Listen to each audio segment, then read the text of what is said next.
What's up, everybody? Hey guys, my name is Tyler with Hooksets Are Free. Hope you're having a great night or great day whenever it is that you're watching this video. But thought I would hop on here tonight. It is 9:30 p.m. my time on Friday night, September 24th. So we're going to go through my rod and reel arsenal for this year in 2021, what I've been using, what I am using, what I use each rod and reel for technique wise, because it has evolved over the last handful of seasons.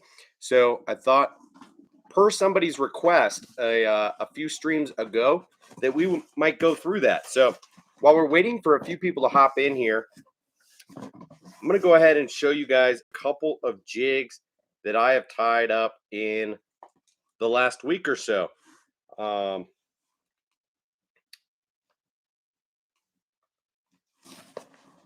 So first, here is another one of my little hybrid jigs.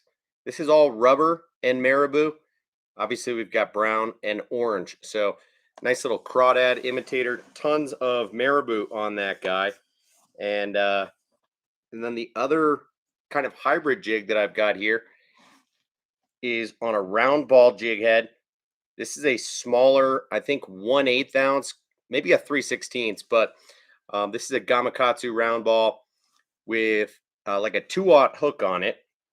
And I've got green pumpkin and purple square cut rubber with some purple marabou in here. So that should be a pretty cool jig. What's up, Justin? How you doing, man? Happy Friday night to you. Thought while we're waiting for a few people to hop in here that I would go ahead and show you a couple of my my most recent jig creations. I don't know how well this guy's going to work or not, but this right here is a little craft fur, kind of like a bucktail style jig. Again, on a mushroom style jig head. Got just a few strands of chartreuse rubber on there. And obviously a chartreuse head. This guy is quite a bit more finessey. This is a very lightweight, like 1/15 ounce Z-Man finesse shrooms head with just some longer white round rubber on there. And then here's another hybrid jig. I like this one. I took that same craft fur or like bucktail type of material, and I tied it on underneath this white and chartreuse skirt. And then I've got a bunch of hair jigs here that I've tied up. So I'll start with kind of the most traditional. This is just a straight black on a mushroom style jig head. I like that 90-degree vertical line tie when throwing hair jigs. So this guy should get bit pretty well. And likewise, this just has a little bit more fur on it, a little bit heavier weight. This is that Gamakatsu round ball, I believe. And then I did go wild with a couple of these. So this is less wild, but same head on there, but went with brown on top and orange on bottom. Lots of hair. Then I went with a straight pink. This should be pretty sweet. Could probably catch smallmouth or trout on this thing. Loads of hair on it. And then arguably the most wild one that I created has pink and purple in it. And then I've tied like a woolly bugger style head on it with some feathers. So anyway, thought I'd just show you a handful, maybe 10 or so of the jigs that I've tied up in the last week, and give people a couple minutes to hop in here before I start talking about my rod and reel arsenal, just because I can't remember which one of you it was that requested that I go through my rods and reels and kind of open up that conversation a little bit. So what's up, Ron? What's up, Ryan? What's up, Baron? How are you guys doing tonight? Ryan, I did get your text. I'm so sorry, man. Um, I saw them and then was just in the middle of something, didn't have an opportunity to text you back. It was late at night. So I saw them right after the stream last weekend. And dude, those were some sweet fish that you ended up catching. And couldn't be happier for you that you had such a productive time out in that quote unquote one session that you get every year or one trip per year. I guess you fished a couple of days, caught some big fish though. Looks like, a bunch of threes, fours, and fives.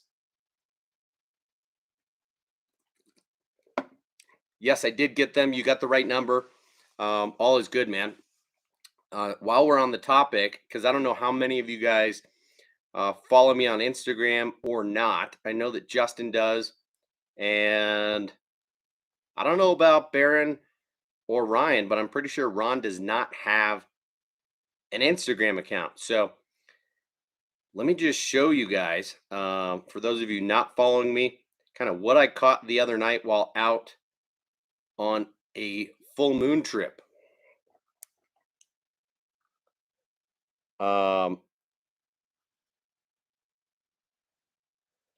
Sorry, the quality is not great for you to be able to see that, but caught a nice big hungry mama, and she absolutely swallowed the jackhammer chatterbait, if you can see that. Wolfed it. And so that was probably my second biggest or biggest bass that I've caught this year.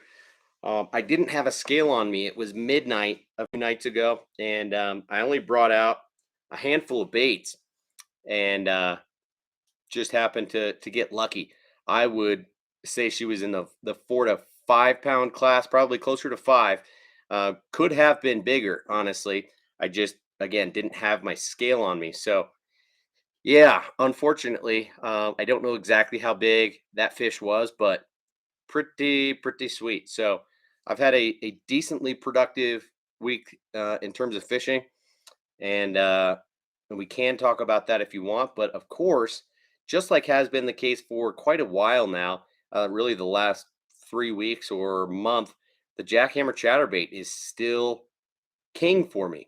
Now I've been playing around with color because around the full moon and now that air temperatures are really falling, I've been seeing shad balling up in the shallows around the rocks, around the docks, and so I've been thinking about how to imitate those shad and throw presentations that are just a little bit more shaddy um, than otherwise. So I've switched up the color of my jackhammer to a white as compared to, say, the black and blue that was doing so well for me for a while now. And in fact, today I went out with the Fire Craw jackhammer and that new Fire Craw, what do they call it? The Helicross that I showed you guys last week or so. That was a pretty nifty pairing, but could not get any of them to bite on it. So I also ended up trying out the black and blue evergreen grass ripper swim jig, again with that helicross on the back of it. And it was really interesting to see how the action of that helicross is different on the back of a chatterbait versus on a swim jig.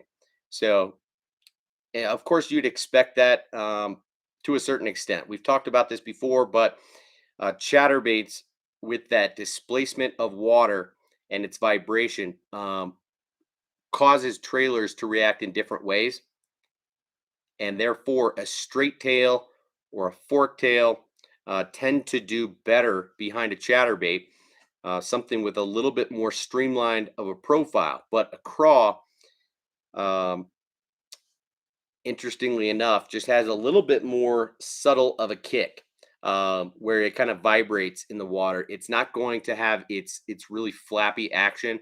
Whereas on the swim jig, that trailer really started going. So at first, I was a little bit concerned that the Helicross might not have as much action as is advertised or as I thought it would have. And then once I threw it on the back of that swim jig, I was really pleasantly surprised to see that it did, in fact. So pretty excited about that. Ron is low tech. Yeah, man. And thank you for the compliment on that fish. Yeah, I was excited, man. That was probably the sixth fish that I had caught that night in like an hour and a half, not quite 2 hours of fishing, and I decided to end on a high note there, kind of like shooting hoops. You gotta end on a swish, you know. So I immediately packed up my stuff, ran over to the one other guy that I knew was fishing, and told him all about the fish, and then ran to my car and was just hooting and hollering in the car as I was driving away from the lake. Just jacked up for a little while. So super fun to catch a big fish and have the adrenaline flowing like that. But Matt says, saw a couple of crayfish today while fishing. Never really see many here in Jersey in the water. That's interesting that you don't. It would be more common that you do around the full moon. But yeah, maybe take that as a sign, dude. Start throwing crawfish imitators. Start throwing a jig a little bit more in that area. See if you don't get bit. Throw a Texas rig with a craw or a beaver on the back. Baron says the flat banger. I've been smashing the bass. Cool, man. Yeah, I remember you saying last week that that you've got a lot of Guggen baits, or were asking about some of them, and good for you, man. The flat banger, being their flat-sided crankbait, is probably going to play for the next month or two, depending on where you live. Where do you live, Baron? You know, flat-sided crankbait is going to be good really from here until the winter, to be honest with you. So, yeah, I don't blame you. That's one bait that I have not made a point to throw just yet, but probably need to be. You know, specifically the Rapala OG Slim and the Berkeley Fritz side are the two that I have and am planning on fishing with a little bit more. I have been using the Strike King KVD 1.5 flat. I've been using that the last couple of seasons. I like it, but again, the flat-sided crankbait category is one that I just don't have a tremendous amount of confidence in. So I need to go out of my way to throw it more. I just don't usually fish in water quite deep enough to be able to bust it out that frequently and not fear that I'm going to hang it up. So I'm a little bit of a wuss when it comes to that. I prefer to throw a shallow diving crankbait more frequently, one that I know might dive at a maximum of 5 feet, so that I can be making contact with the bottom and getting the deflection that I need. But when I'm throwing baits that are, you know, true mid divers, there's only a few spots that I can really go to be able to get that bite going, and I haven't been frequenting those spots in the last a couple of months, to be honest with you. So Baron says he's from Michigan. Okay, yeah, man. Well, yep, same here in Colorado, dude. It's cooling off, and I would say our window of time is down to the last 6 to 8 weeks before we've got ice on our waters, dude. So he said my go-to is always a spinner bait. Did you grow up fishing? Is your old man a big spinnerbait fisherman? Because you know, as you guys have probably heard me tell my story a bit, um, I really only got into bass fishing, say, in the last 6 or so years, and as a result, I've opted for other options when it comes to that type of presentation. Now, I don't throw an A rig. I do throw a spinnerbait some, but I would usually opt for a single swim bait, usually in the form of an underspin. But yeah, and a chatterbait if I'm really looking for that vibration and a little bit of flash.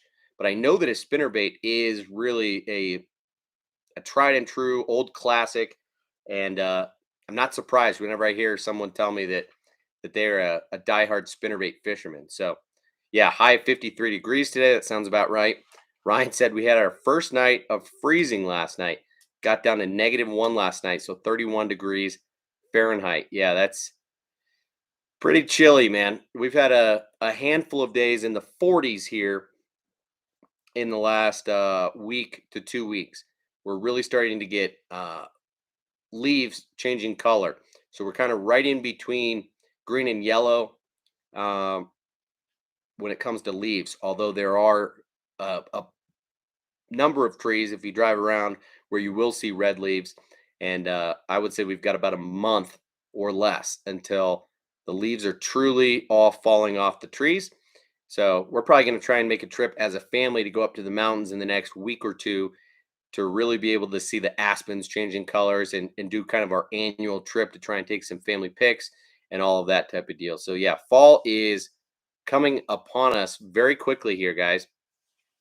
Let's get into my rod and reel arsenal. I don't know who it was that requested it, maybe a week or two ago. It could have been Justin Pickle Throw, um,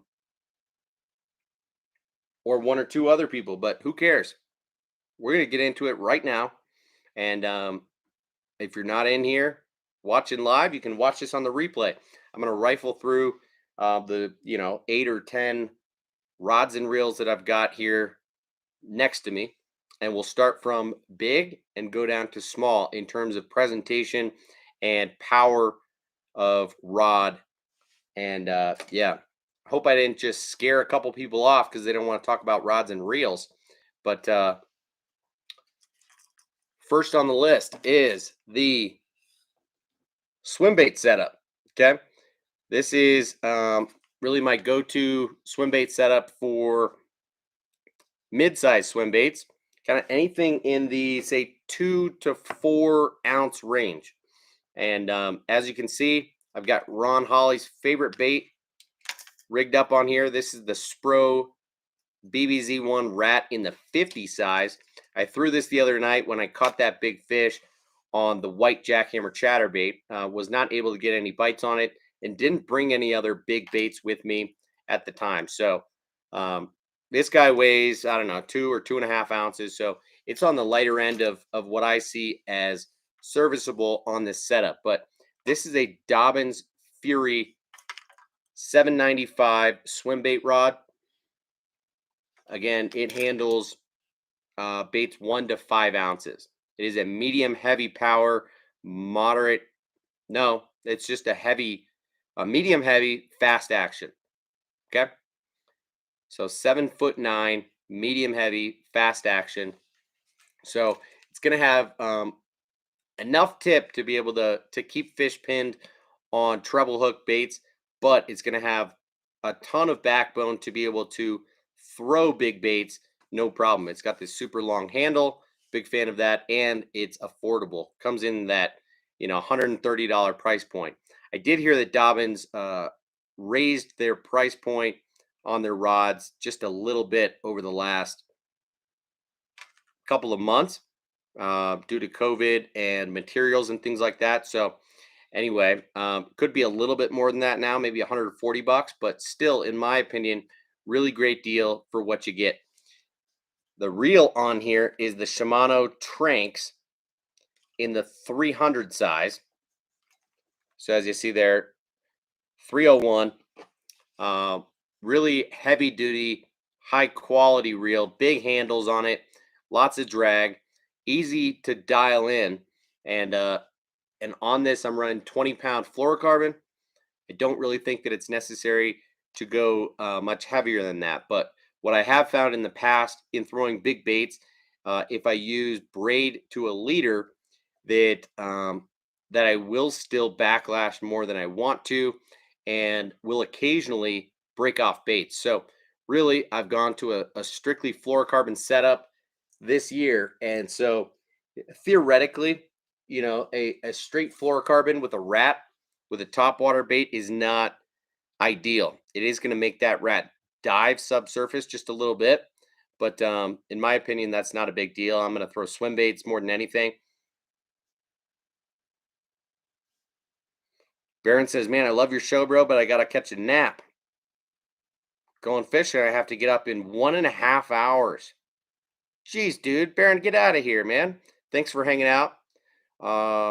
but really don't need to be pulling an all-nighter to hang out with us, man. There's only a handful of people in here, and yeah, good luck on the water tomorrow, man. Tight lines. Cheers. Thanks for hanging out for a little bit. And yeah, Ron, that is your rat. You know, this rat I have a little bit less confidence in because of its size. You know, I've talked about this before, but I really prefer the one size down from the 50, which is the 40. Um, and instead of weighing like 2.5 ounces or whatever it is, the 40 weighs more like an ounce and can be thrown on much lighter gear. And so, not only do I find that it gets bit more for me, but I feel more confident in throwing it for a variety of reasons, just because of its castability and because of the number of bites that I get. So Matt says last year never had our lakes or river channels freeze over except one, which is a spring lake stocked with trout. Has the biggest bass I've ever seen in Jersey. Personally, it was an easy 8 to 9 pound fish. Dang, dude, that's huge.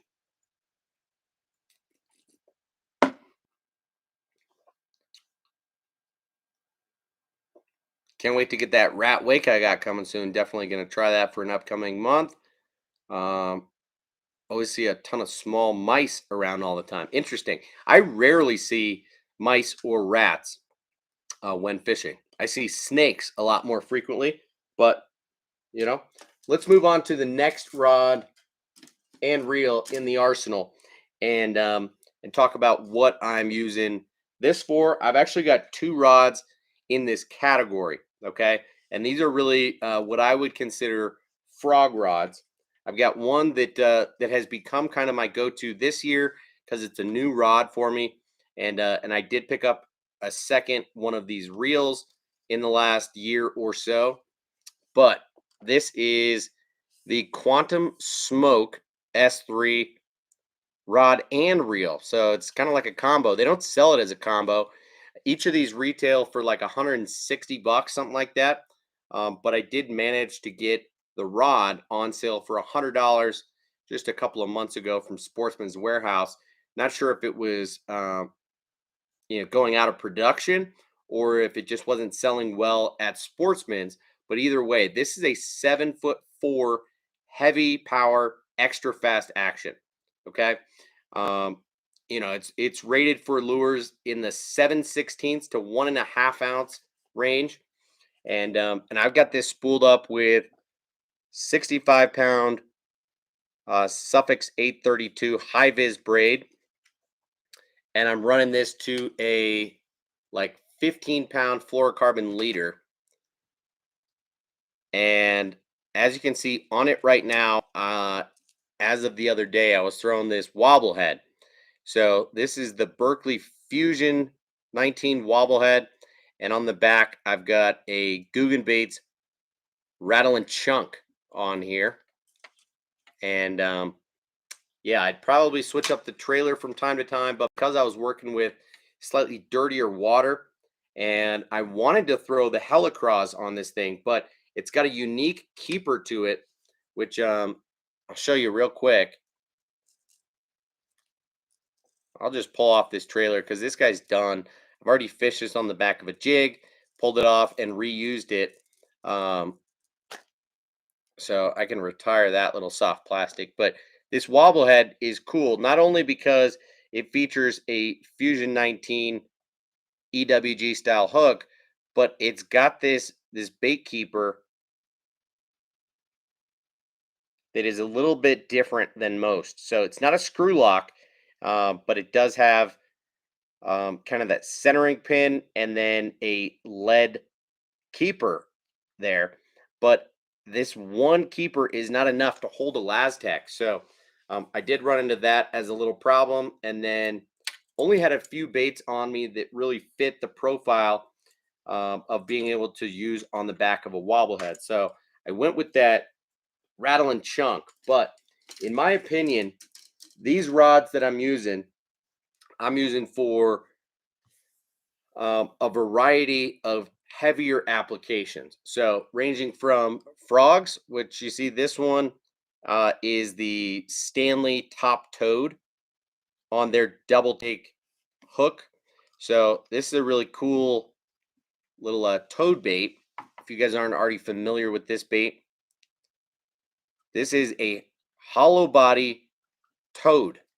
So a very rare type of bait on the market these days is a soft plastic toad that has a hole in it and will float on the surface. So it has those kicker legs like a traditional toad would, and will displace a lot of water and make that kind of bubbling action on the surface as you swim it on a straight retrieve. But if you kill it, it will not sink. So this is kind of what you'd compare to, say, a whopper plopper and a buzz bait, right? Where a buzz bait needs to be fished on a straight retrieve, just like a traditional toad does. A whopper plopper can be stopped, and this guy can as well because of that hole and because it's totally hollow. So this hook was designed to go around this toad and actually can be hooked right into the body here to make it completely weedless. So really cool bait, nice hook. It's got a screw lock on the front, so this bait's not going to come off. But I'm going to throw frogs, I'm going to throw toads, I'm going to throw heavier flipping, pitching, punching style presentations, smaller swim baits, especially ones that have like a weedless setup, like a lot of these that I'd show you, like the Megabass Mag Draft, for example, on an owner beast hook, something like that. I'm going to throw on this guy. I will also throw medium to heavier jigs, wobble heads like I showed you, and even buzz baits. So this one I've also got with heavier braid. I believe this is a 65-pound Power Pro V2 slick in the black, and I'm running this to a 15-pound mono leader. So this is one where I'll actually run a mono leader, and the other I'll run a fluorocarbon leader if I'm not throwing straight braid and throwing, say, a frog. Okay. We're going to get all tangled up here now. Let's move on to my Chatterbait and Lipless crankbait setup.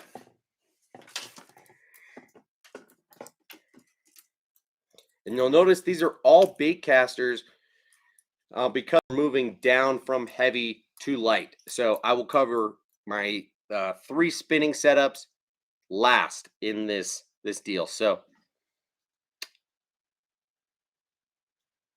Matt says we've got a lot of deer mice, especially near places with tons of bugs. Yeah, that Stanley Top Toad is a sick bait. So, guys, next up, this is really my Chatterbait and Lipless crankbait setup. And I didn't mention the exact specs of that last one that I just showed you. So, for the sake of you knowing kind of my budget frog setup, this is the Lews Carbon Fire Speedstick. This is like the one generation ago. It's not exactly what they've got out right now, but as you can see, it's got a wind grip top handle and an EVA foam bottom. And then it's got I forget exactly what this blank is, but I think it's solid. It's done me really well for the last handful of seasons.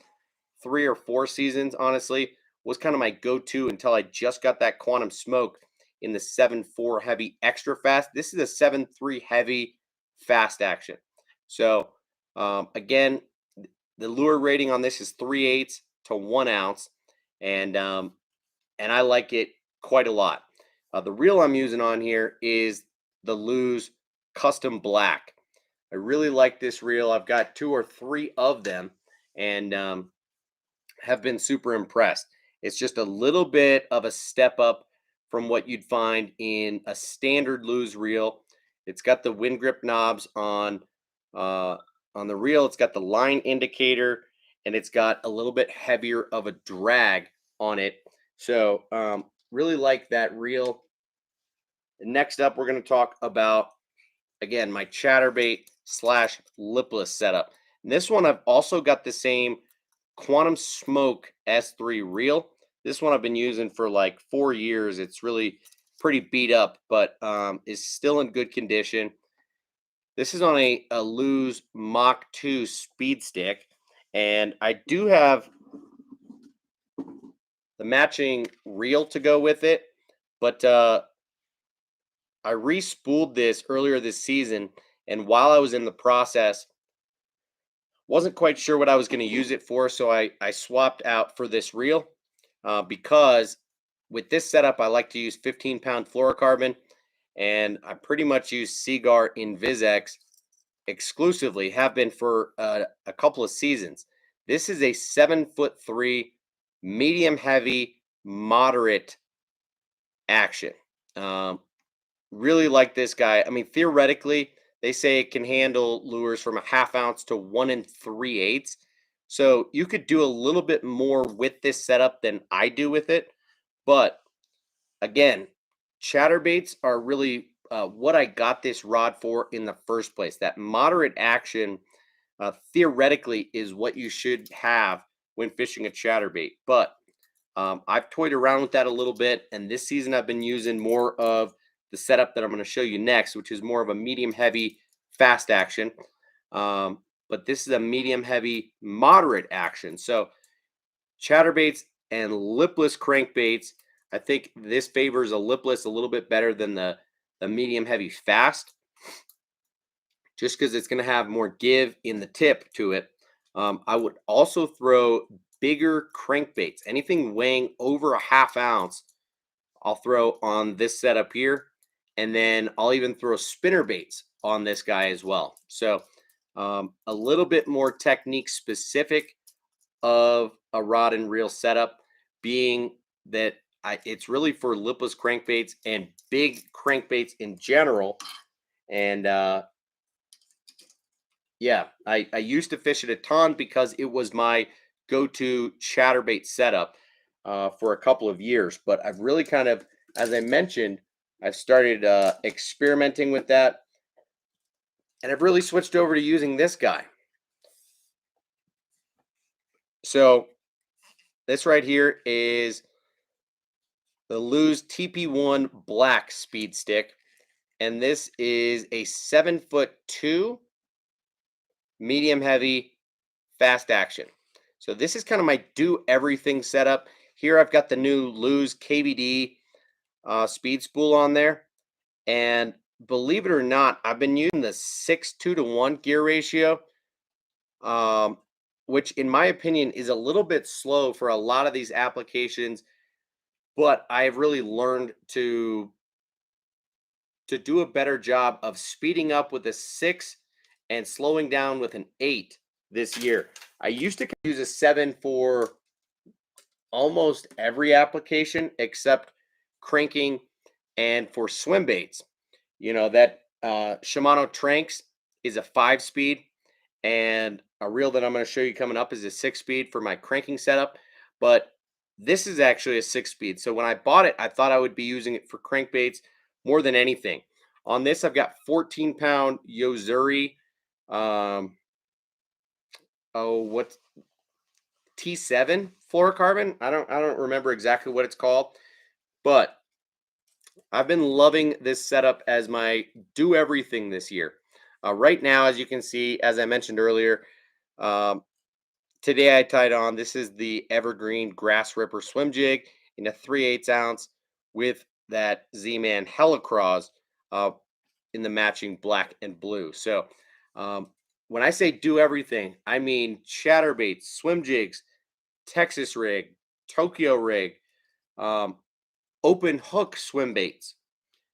And I will also throw finesse jigs and use this as a crossover for jigs in general, and also for spinner baits. In my opinion, I want just a little bit more give for a spinner bait, so I'll typically use that last one that I showed you with that moderate action for a spinner bait. But that 7.2 medium heavy fast is kind of my do everything. Absolutely love that setup.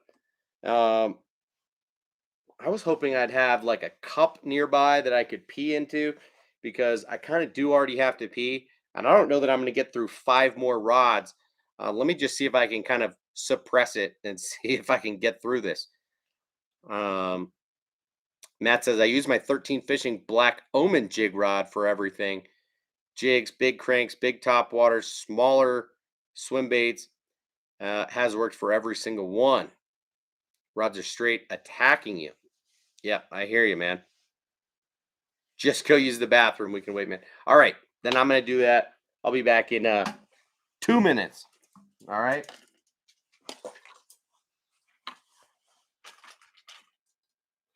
Matt, Ron, Justin, you guys talk to each other. I'll be right back.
All right. Thank you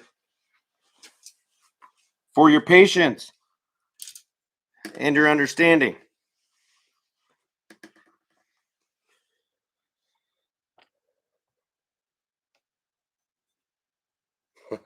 I do need a thunder mug, you know? I tend to leave like almost once per stream just to go pee, guys. I'm sorry about that. It's not like I'm even chugging anything on the stream. I was trying to hydrate before, and you know, I had to take my meds shortly before hopping on, and I broke the seal, and there you go. So, kind of gone through everything from a swim bait rod down to like a general purpose medium heavy fast action. 1, 2, 3, 4, 5 rods. And of course, you don't need all those. You can cover your bases with pretty much 2 rods to do that. But if you're stepping up to medium-sized swim baits, you do need a dedicated setup.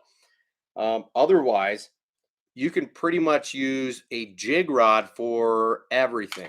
But I do like to have something a little bit more specific for, say, big crankbaits, lipless crankbaits.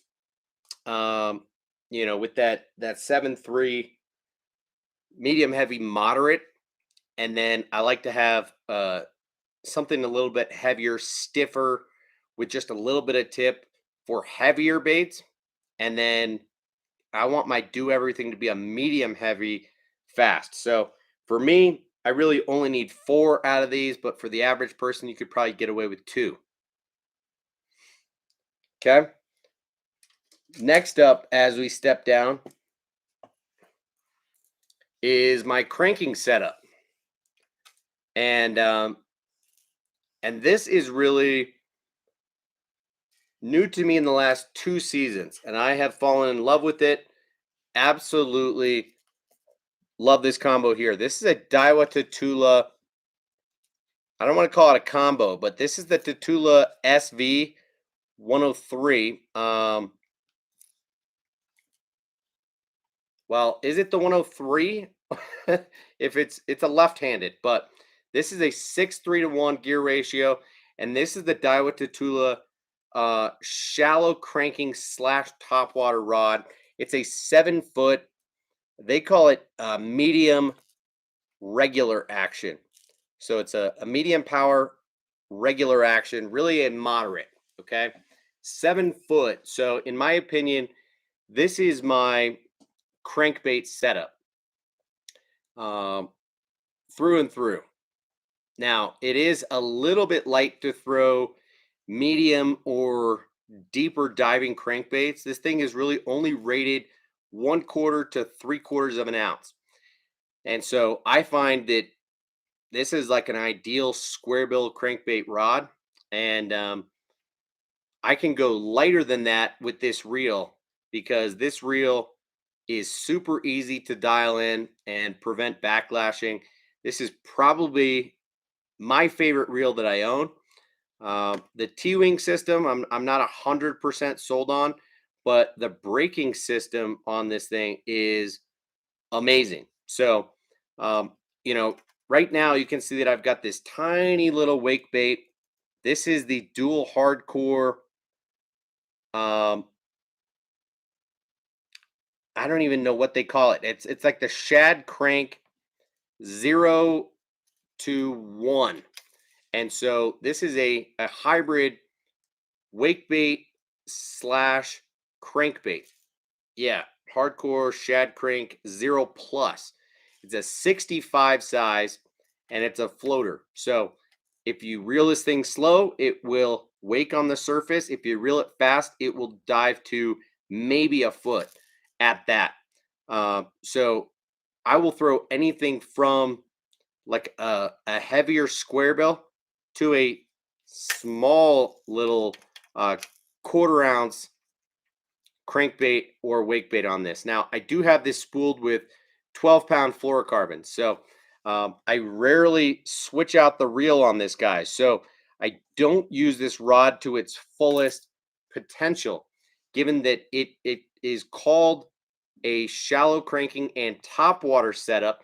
Theoretically, I can and do use this thing for crankbaits, jerkbaits, and topwaters. But because I've got it spooled up with fluorocarbon and don't usually like swapping out the reel, and with most of my topwaters, um, I prefer slightly heavier line. I prefer floating line. Um, and if I'm working the bait, I prefer a shorter rod.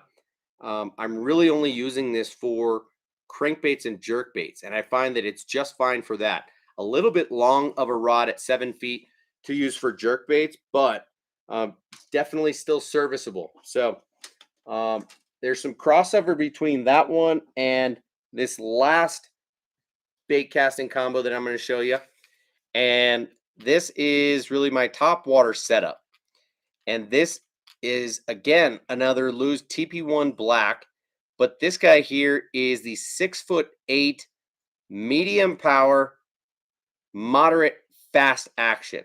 Okay, so it's going to have a little bit of give on the tip, more than a fast action would, but it is a medium power, so it's going to have quite a bit less backbone. It's going to bend into, say, the middle of the blank here, and so it loads up really well and can cast lightweight topwaters really far. This thing is rated from 1/8 to 1/2 of an ounce, and I find that it has no problem throwing half-ounce baits on it. But I've really dialed it in to be able to throw 1/8 or 1/4 ounce lures really easily on this thing this summer. Now, again, this is another one that, just like my medium heavy fast, this reel is not, in my opinion, the absolute best for what I've got it on right now. This is a 6:3 to 1 gear ratio Shimano SLX reel. Now, I do have it spooled with 30-pound braid. This is Yozuri Super 8 braid in blue, and I've got it running to a 12-pound mono leader, and this is the Maxima Ultra Green. Today I was throwing the medium-sized Berkeley Bullet Pop on it first. in like what is it, the 70 size. And so that's like their 3/8 ounce popper. Absolutely no problem. And didn't get bit on it. So I thought I'd switch to a walking bait and tied on this 6 cents catwalk, which I was very, very impressed with the action of.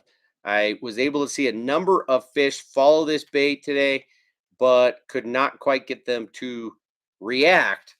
I don't know if I just went fishing at the wrong time or what, but this catwalk is really cool because it has a different action than most in that it will, I don't want to say spray or spit, but it has a unique action where it doesn't sit tail down nearly as much. Only like the last, oh, 1 inch of the bait sits in the water. So it sits pretty horizontal in the water. And as you start working it, it will move side to side. If you work it fast, it will only go maybe 3 to 6 inches left and right of center. But if you actually start twitching it harder, then it will go probably 12 inches left to right. And so uh, I like how versatile of a topwater walking bait it is, and that it will kind of dip and dive and come back up. Again, I've got braid to a mono leader on this thing, so it should not be diving subsurface other than the fact that it is designed to do that. So the catwalk has its own kind of trademarked and unique action. You can see that the belly of this thing is keeled. Unlike most topwater walking baits, this thing is pretty pointed on the belly. So really cool bait here. But this rod for me is one that I just use straight up for topwaters and then also sometimes for jerk baits. So I will swap the leader out from a 12-pound mono to like a 10 or 12-pound fluorocarbon and throw jerk baits on it. I find that it's easier to work my jerk baits without having to twitch to the side.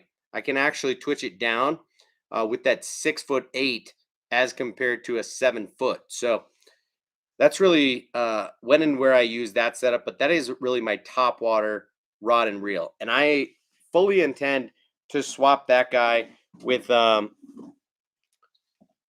this one. And this is the Lews KVD in a 8-to-1 gear ratio. Okay, I have not fished with this just yet. Here I've got 40-pound braid, and so I'm gonna experiment with just castability of the 40-pound braid versus the 30-pound braid.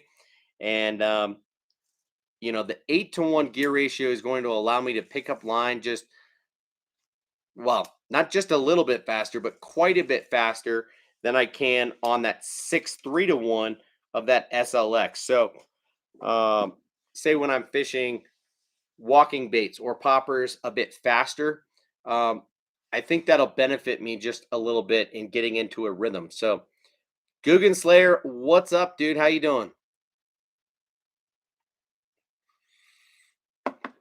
Got a long fishing trip soon. Got the shower blows after getting your feedback. Sweet, man. Happy to hear it. Did you get that 77, or which shower blows did you get? And Matt says the Abu Garcia Revo 4SX bait casters are really good. Have one and love it. Really cast well. Can definitely be used for multiple purposes. Then I have 2 Lews 300 Super Duties and that Quantum and a couple Daiwas. Nice, man. Sounds like you got a well-rounded arsenal of reels for sure. Oh, Daiwa spinning reels. Okay. Yeah, man. Another reel that I have but have not really put to use a ton this summer is the Shimano Curado K. This is the standard size, 200, and I got this with the intent to throw it really in place of that KVD 6-speed and have this be kind of my do everything reel. However, I've found that it's a little bit big in my hands, and even with it spooled up with straight 15-pound fluorocarbon, maybe this is 16-pound Yozuri. I'm not 100% sure, but this is a 7-speed. So in my opinion, kind of a real do everything reel. And I know that the Curado K is raved about, generally speaking. But in my opinion, I have not been able to dial it in nearly as easily. And maybe that's just because the braking system is all internal. You know, it's that centrifugal brake system. But I have struggled with it.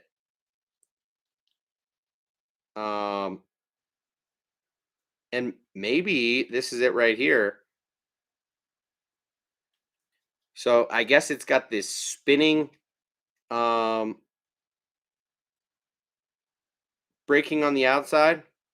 Maybe this is magnetic braking, and then the centrifugal is on the inside. But I've struggled to dial this thing in more than I would care to admit. And so I've backlashed one too many times with this thing. And, you know, I probably only gave it a real shot like 3 or 5 trips out. And so anyway, I kind of stuck to the reels that I really have managed to dial in really well between my Lews reels and my Daiwa reels, Quantum. And yeah, the Shimano Tranks has been no problem for me on that 20-pound fluorocarbon. So I was a little surprised to find out that the Curado was difficult for me. But again, that's got to be user error more than anything, and I just didn't give it enough time. So Ryan says, I used a baitcaster jigging for lake trout in 100 feet of water. Dang, dude. I mean, jigging for lake trout in 100 feet of water is really the more impressive thing than using a baitcaster to do so. I'm sure that you can. It's just you run the risk of, you know, being spooled a little bit more easily, right? Depending on the size of the spool that's on your bait caster. What happens when you hook into a 10, 15-pound lake trout and it takes you for a run? You know, you could get totally spooled and lose a fish because of that. So theoretically, you know, if you're using a big bait caster with a deeper spool, it's not a problem. The main thing that I like better about spinning reels over casting reels is the drag. The fact that you can hear the drag, you can adjust it quite a bit more easily, and really fine tune and let a fish play out. So I know that the technology is coming along, and I wouldn't be surprised if in a few years from now there are more bait casters on the market as opposed to modifications that you can make where bait casters come with clicking drag on them stock. There are a handful of reels that do that. One is a Shimano. Is it a Scorpion or is it a Metanium? Maybe it's neither, but it's a super high-end Shimano JDM reel that does feature that that system, and maybe even the new Zillion has it. I'm not quite sure, but those are really expensive reels. And then I know that Cast King has a BFS reel that I've actually looked into getting that does have that. It's called the Zephyr or something like that, but it's very rare for bait casters to come with clicking drag systems built into them. Typically, you have to make that modification yourself, and otherwise, you know, you straight up get that out of a spinning reel. So, you know, for example, I like the sound of the drag peeling off of a spinning reel, but I can also tell if it's peeling really slowly, there's a lot of resistance that I need to back that off, right? Back it off just a little bit, and then he's almost got too much. Just tighten it down, boom, you got it perfect. So very easy to figure that out while fighting a fish, whereas using a bait caster, it's not as easy to tell that. That's a good question, Ron. The Zillion is the name of the reel. The new Zillion from Daiwa is like $350. So not quite $1 zillion, but it is expensive. The Shimano Metanium and the Shimano Scorpion are like four, not $500, but 400 plus, and they're all very expensive reels, but super high quality in terms of what you get. So I think the new Zillion has it, and I think the JDM Scorpion has it, but don't quote me on that. Matt says the only JDM reel that I'm thinking of getting is the Gancraft Mago or the Daiwa Depths reel. Yeah, I know that Depths has their reels made by Daiwa. So let's move on to the 3 spinning setups that I use currently. This is really the one that I bring with me most of the time. I'm rarely fiddling around with the other 2 just because this can still handle most of my needs. Okay. This is the St. Croix Triumph rod. This is a 7-foot medium light power fast action rod. So it is for lures rated 1/8 to 1/2 of an ounce. So in terms of rating, it's not that far off from that last baitcaster that I showed you, that 6/8 medium. But this is a spinning reel or spinning rod. The reel that I've got on it is a Daiwa Exceller Lt. The Daiwa reels are fantastic, and especially all that are in the LT lineup. You know, as I already let you hear, I love the sound of the drag that peels off. This reel handle is all completely metal. It is super smooth, and I think it retails for like 70 or 80 bucks. It's an incredible deal. Now it does have a little bit of plastic on the frame of the reel itself, but to me, I've seen very few issues or wear and tear on it. The handle and the drag are really the most important things to me, aside from how smooth the reel feels. It's a very big handle on it, and I like that quite a lot. This is a 2500 size reel. I've got it spooled up with 20-pound Suffix 832 hi-vis braid, and I run this to just an 8-pound Seagar and VizX fluorocarbon leader. So I've got a Ned rig on this right now, and this is actually a weedless Ned rig on that lifted jigs Ned EWG. But really, I use this setup for most things finesse. So from a Ned rig to a drop shot to a Nico rig to a wacky rig, kind of most things that you would think when you think of finesse. Um, Now, and I can use this same setup for all of the things that I'm going to talk about next, but I also still use this rod and reel that I got a long time ago, probably 5 years ago, and it's still serving me well. This thing retailed for $100, is not super high quality, but it has stood up really well, held up really well. And this is the Lews Lazer Carbon Speed Spin. I think this might have been a Bass Pro Cabela's exclusive. Again, retails for $100, but I got it for like 50 bucks. And so the guides are not super high quality. The blank of the rod is okay, but I have not had any issues with it. This is a 2-piece rod, whereas that St. Croix is a 1-piece. This is a 6'6" medium, and a fast action. It's all EVA foam, whereas this St. Croix is all cork. You know, personally, I prefer the cork. I prefer to have, you know, a little bit easier access to the blank up top and some sensitivity on top here. But with this Lews, I don't really get any of that. You know, you get coverage by plastic here. You have to reach all the way up to the top to get any exposure to the blank. But the EVA foam has been fine for me. This bait keeper on bottom has been fine. And I've found that the drag holds up. It's a little bit loud, which doesn't bother me. I've been throwing this on a light 10 pound Power Pro braid to like a 4 or 6 pound leader, depending on what I'm throwing. So this is one where I will throw a lot of like small jerk baits and small crankbaits. So it's what I've been using this guy for a lot the last handful of years.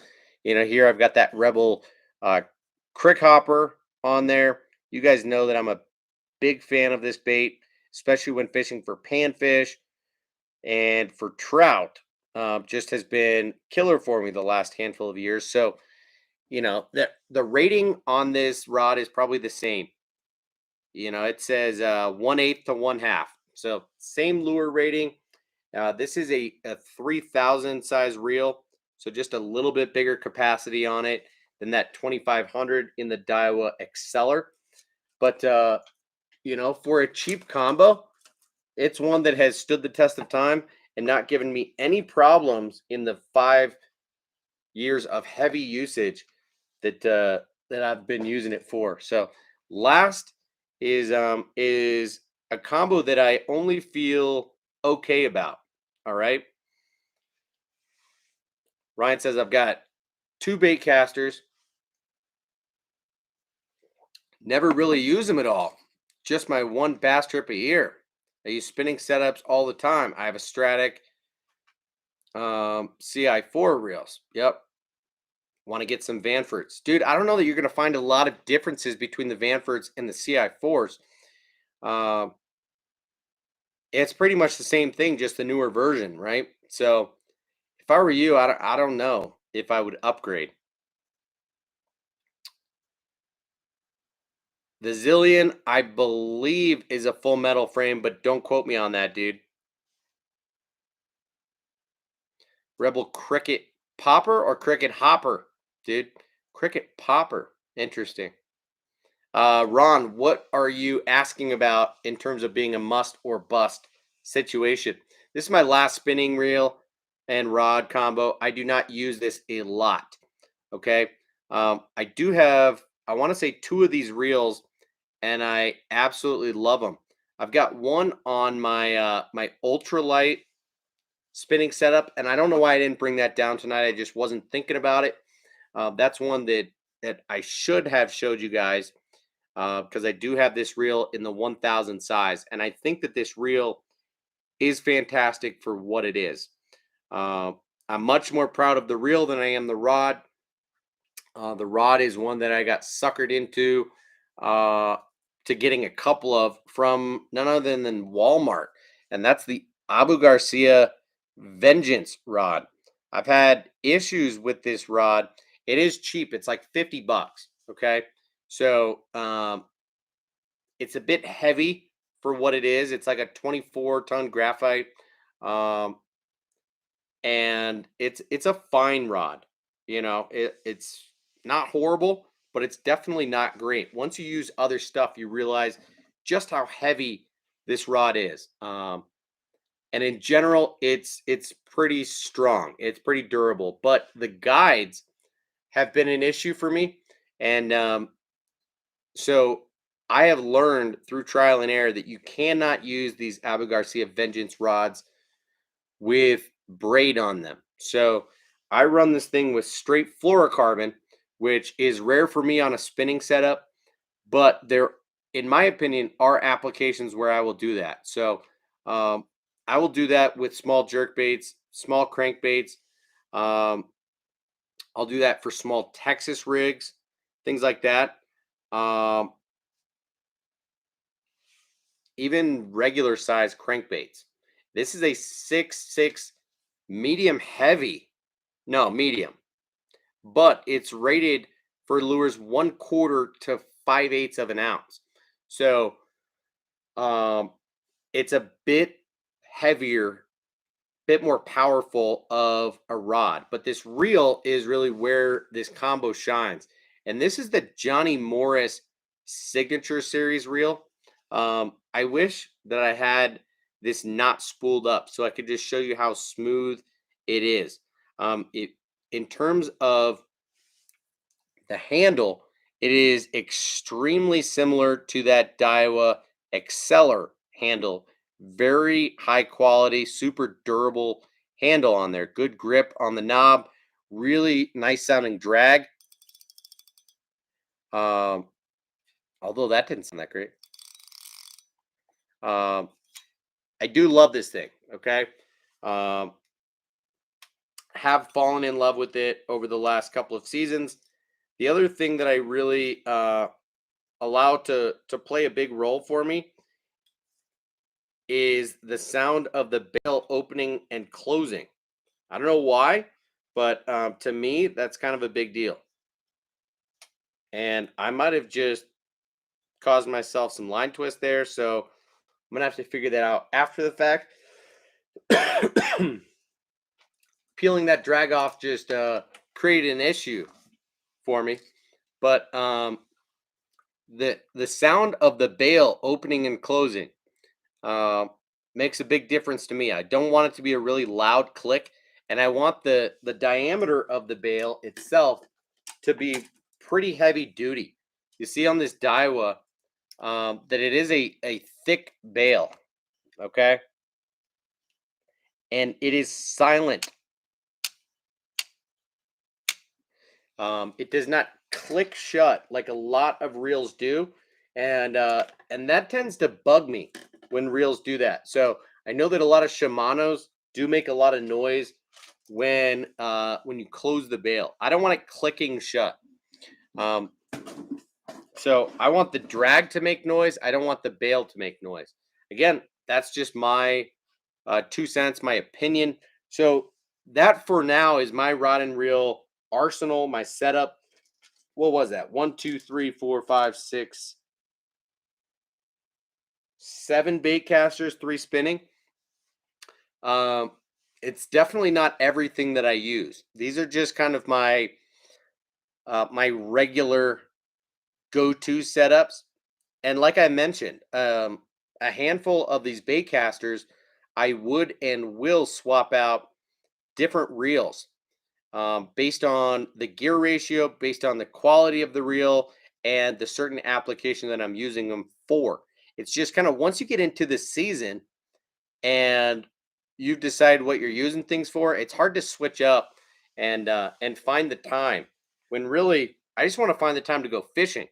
Now, I will tinker with these little things a lot during the off season this year in respooling things up and really putting the proper reel on each rod and doing my research and kind of taking an inventory on what I have and how I did this past year to decide what I'm going to use everything for. But this is what I'm using. 10 different setups, which are primarily bait casters. I've got everything from swim baits to frogs and heavier jigs, bigger, Tokyo rigs, Texas rigs, swim jigs, chatterbaits, spinner baits, lipless crankbaits, shallow diving crankbaits, jerkbaits, topwaters, kind of all on bait casters. And then as I switch to finesse techniques, then I will throw spinning rods and reels when I'm throwing Ned rigs and drop shots and Nico rigs and free rigs, things like that.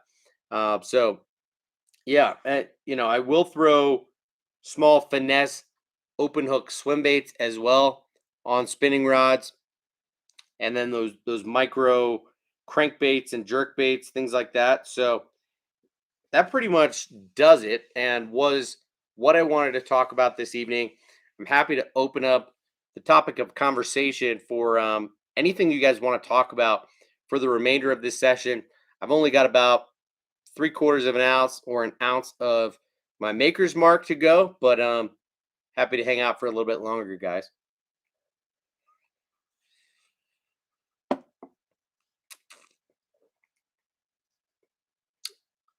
Ron says his muster bust was the Bazillion. So the Daiwa Zillion Reel is definitely not a bust, okay? Now, must is however you choose to interpret that. If you have a budget that is $350 for a single bait casting reel, then do it. I would say it's a must, okay? It is essentially an upgraded version of the Daiwa Tatula SV, which is an absolutely fantastic reel. As I told you, I think it's probably my favorite reel that I own. It has that same SV braking system, which is the best way I can explain it is kind of like the Shimano DC. It's not a digital braking system, but it definitely does help cast lightweight lures easier, helps dial in the braking system easier, and prevent backlashing. So yeah, the Zillion is like a more refined version of the Tatula for sure. And so the new 2021 version, which is the Daiwa Zillion Sv Tws, retails for $350, but he's getting nothing but rave reviews so far, and is a reel that I intend to pick up in the next year or two for sure. I can't tell you exactly what I'm going to use it for, but because of that SV system, I am most likely going to use it for lighter weight lures. It's definitely not a BFS reel. You know, the Shimano Curado came out with a BFS reel. There are now more and more options in the BFS range, but in terms of a do-it-all or lightweight lures that are not quite BFS, um, I think that Zillion is a must as opposed to a bust. Okay.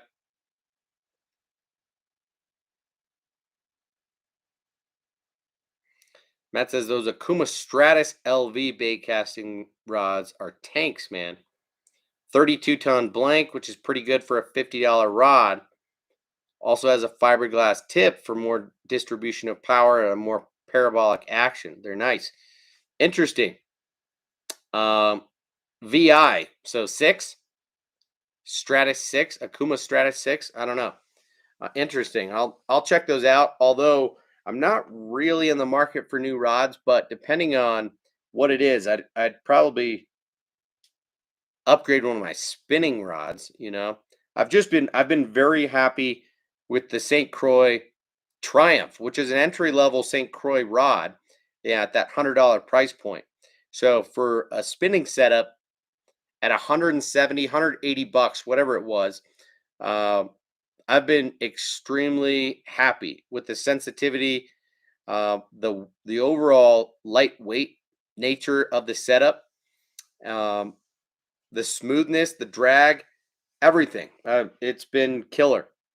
Now it is a medium light rod, so it doesn't necessarily do everything that I need, but then I can just step right up to uh, that Lews TP1 Black in the 6/8 medium and do everything that I need to from there. Just a little bit shorter of a rod. But Ryan says, I believe Daiwa makes the Bass Pro rods and reels. They do. Yep. You're absolutely right about that. I meant to mention that, but um, you are correct, sir. So it's got that same drag, same reel handle as that Exceller Lt.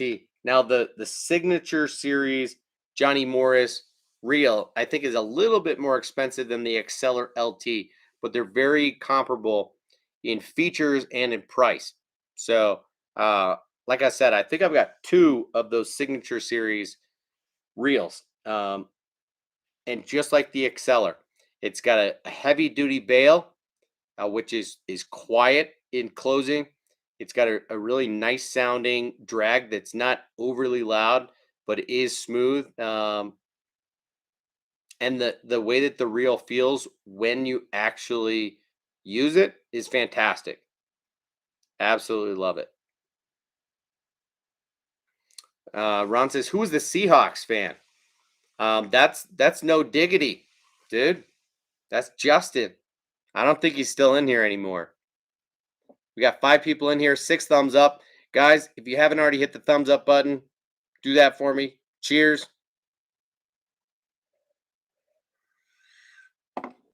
Matt says, Tyler, you need to check out the Akuma Hakai reel. It's coming out in the winter. It's a $200 range, Zillion or Steez. I think they're going to have it in 3 different types, BFS, swim bait, and a regular one. Interesting. Akuma Hakai. I did not know that. Akuma is one of those rod and reel makers that I just am not super familiar with. Haven't gotten into their stuff, and that was the case, honestly, for the longest time with me, with the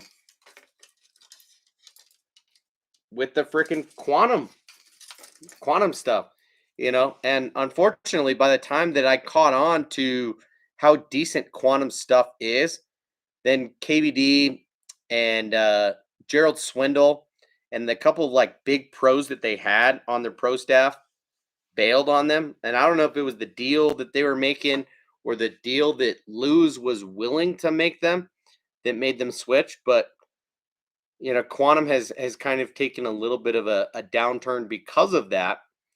But they still make really good stuff. Let me know what you think of that quantum smoke reel once you have a chance to use it, man. Akuma Hakai. Okay, yeah, I'll check that out, man. Thanks for the advice. Hey, Ron or Matt or Ryan, do you guys have any other questions, things you guys want to talk about? Any must or bust items like Ron likes to talk about? I think that's a cool idea for sure.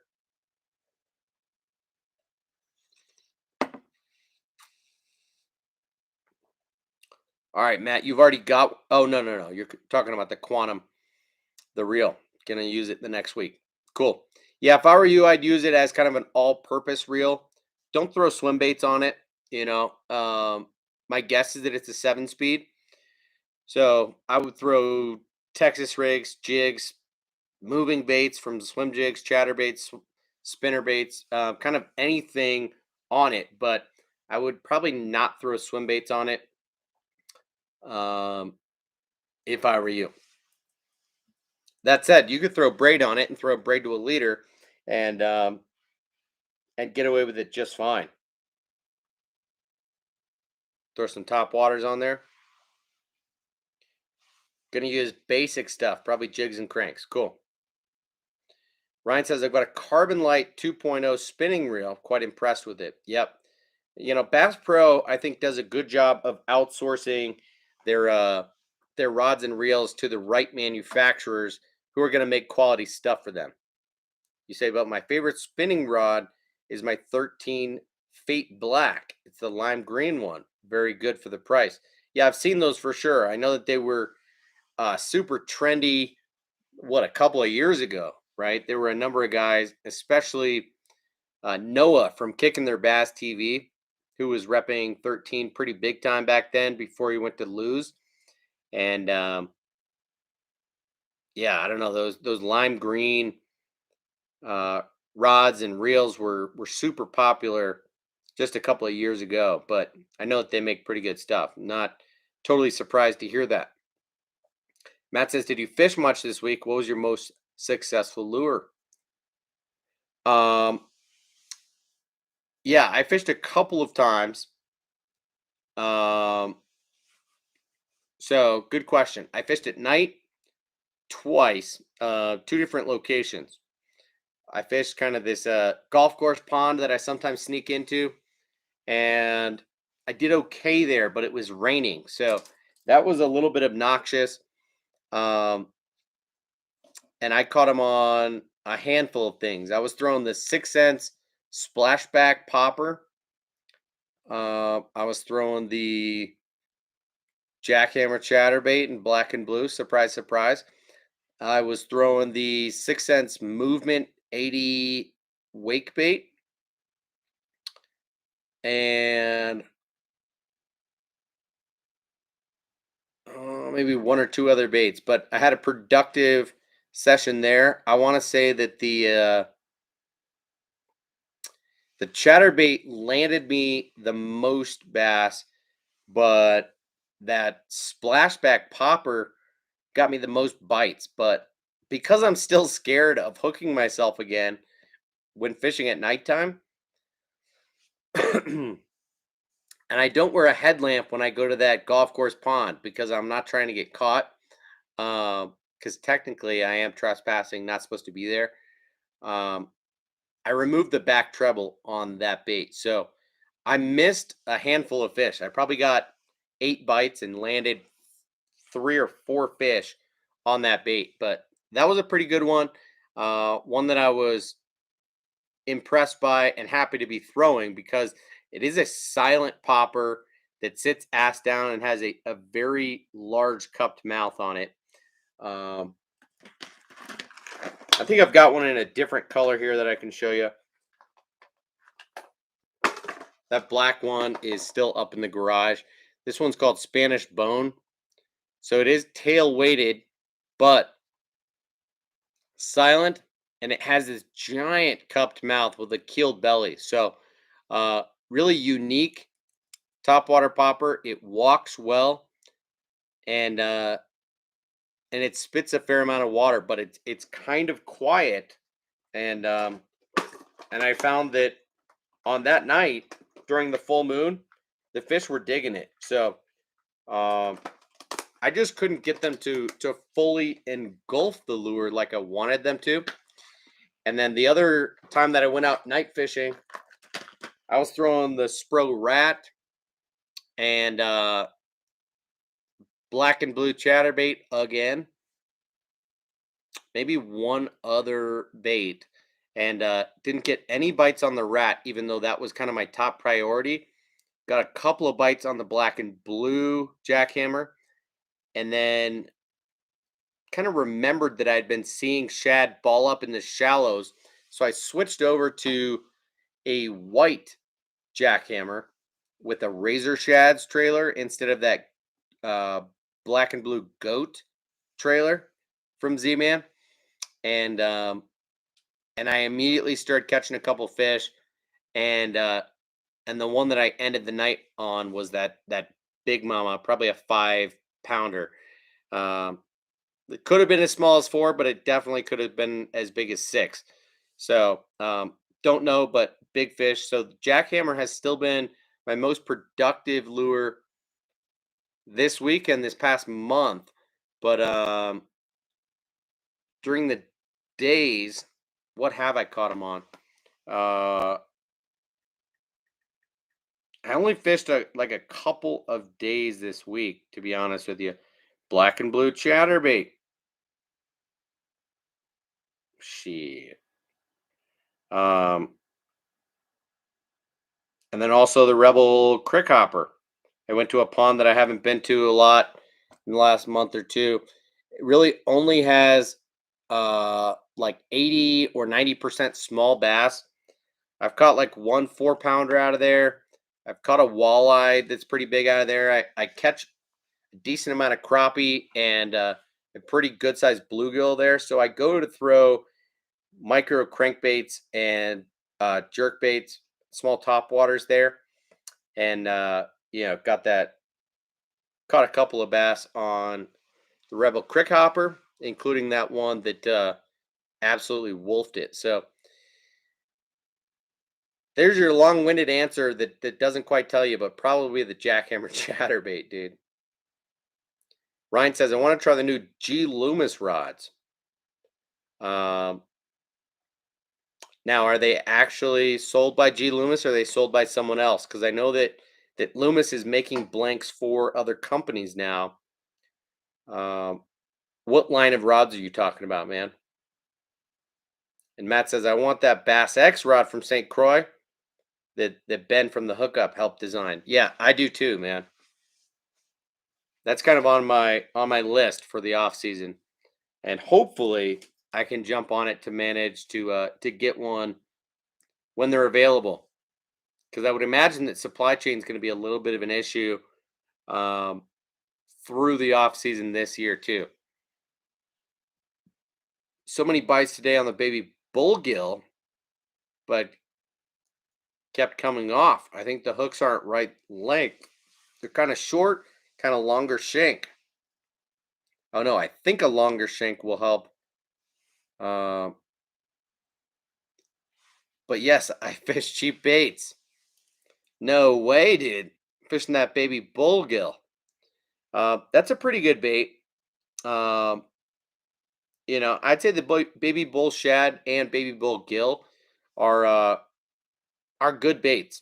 I haven't probably given them enough time, fished them heavily enough to really see what they're made of. But I like the action on them, and I do have a handful of each. In fact, I can see them right here.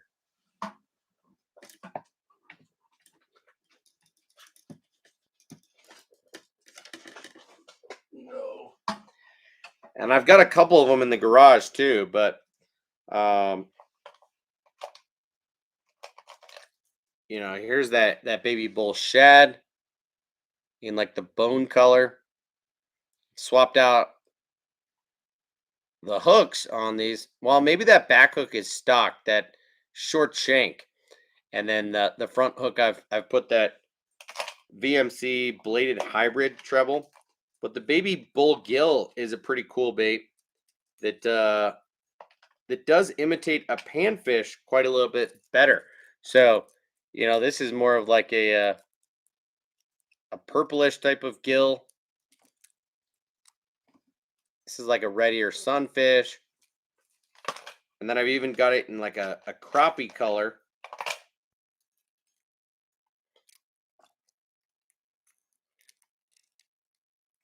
So I think for a cheaper bait, it's got good action, dude. I'd put it in the same category as like the Spro BBZ1 shad, but it's a cheaper price point, and I think it fishes just as well, if not better. And yeah, pretty good bait. So I don't blame you. I like fishing reports, man. I think they help a lot. Shoot, forgot to tell you that I got a rare elude 3-piece southpaw wake in crappie pattern coming Monday. Gonna send you pics. Okay. Well, please do. Interesting. Fishing reports. Who are you saying that to, dude? We got 7 people in here right now. 7 thumbs up. Appreciate you guys.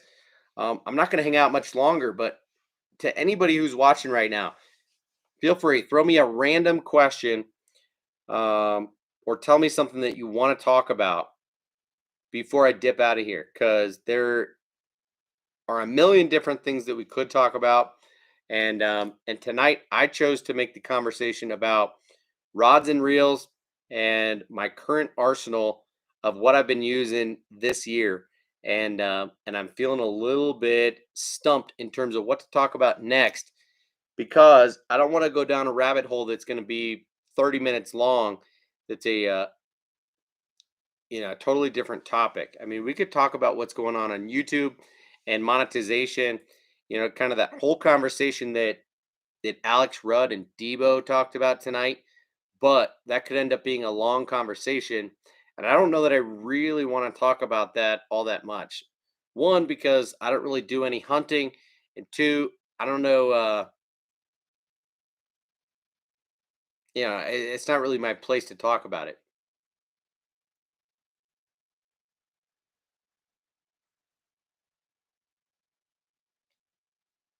Got a floating board from Zappu. Gonna use to help make it slow sink. Dude, how sick is that? I didn't know that Zappu makes a floating board. So is it literally like the opposite of a stick-on weight? You stick it onto your baits and it will make it float? Holy shnikes.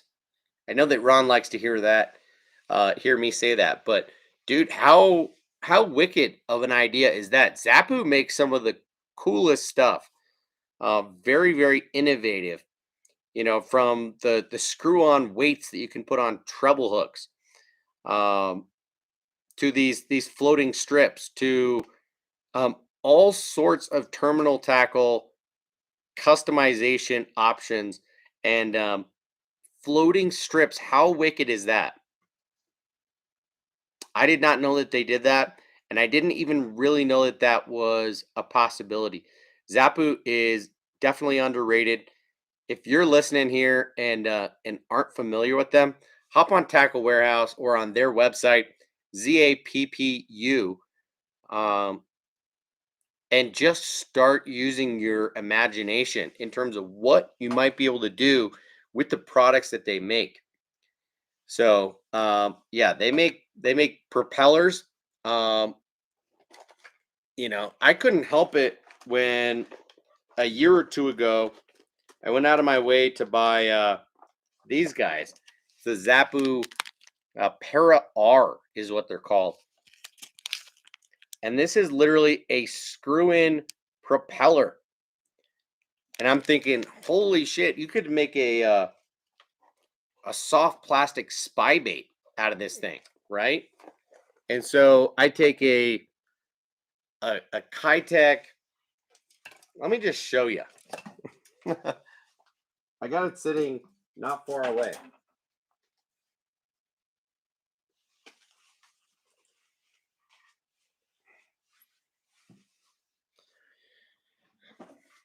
So I take a Kitech Swing Impact Fat. This is a 3.8 inch, and I grabbed this is the Megabass Okashira screw head, right? And this is one of their smaller sizes. I don't know if this is a 1/16 or a 1/8, but the hook is big enough to penetrate the back. Of course, you could do this on a smaller swim bait, like a 3.3 or a 2.8 even. It would do just fine. But I cut the tail off and I screw in the Para R into the back of this bait. And it's got a little black plastic bead there. And voila. So you've got a spinner in the front and in the back, and just a bait that's going to swim straight through the water column and spin in the front and the back. A soft plastic spy bait. I also use this thing on the back of a Z-Man pop shads. You know, their soft plastic popper, to create essentially a Jackal Binksy in a soft plastic version. Zappu is super innovative, and I love where their heads are at. And yeah, you guys got to check them out. Matt says they make great hooks. Those power shot hooks with swivels and a weight hanger clip. So simple, but yet so smart. And their board weights are sweet too. Got a crap ton from Tackle Warehouse because I've been wanting the 2 gram board weights, huh? Interesting. You know, that's one thing that a lot of people talk about, is that honestly, baits are not very customizable in making them float. You can increase the size of your hooks, or you can add lead strips to make a bait sink, but you can't really make a bait float. And with what Matt's talking about, that ain't true. So, guys, my wife is calling me right now. That is kind of my reminder that I probably ought to dip out of here. That's a double call, guys. I gotta go. All right. I hope you have a great rest of your night. I will hopefully be on tomorrow night, and I appreciate your support. I'll see you guys again in the next one. Cheers. Hello.